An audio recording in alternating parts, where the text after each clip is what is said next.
All right, here's a question. What does the future look like without assets? All right? I don't like it, because here's why. If we don't do what we need to do right now to ensure a future 10 years from now, a generation from now, well, we're going to look at a situation worse than what we have now. I don't mean to sound dramatic about it, but if we don't have policies in place, structures in place, help in place where we need it 10 years from now, without assets, this is what we're going to have forever here in New Mexico for black families.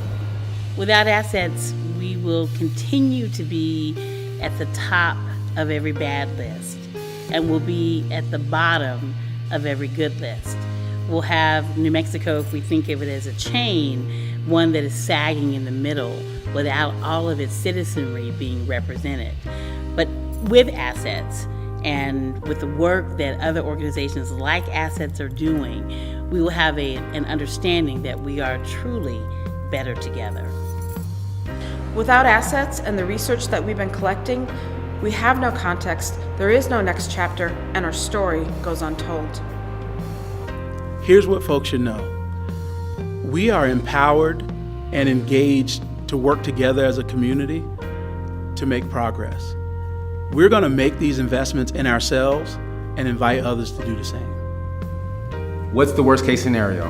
What happens if AACETS doesn't come into existence? The trends that have persisted will continue to persist and get worse. There'll be more violence, there'll be more squalor, because that's what happens. That's what happens when people feel pushed, when people feel not cared for, when people feel like they have to come up with their own solutions independent of a community. And so whatever happens to the black community happens to the rest of the community. We are how we're seen, and if the future persists the way it is without any course correction, it don't look good.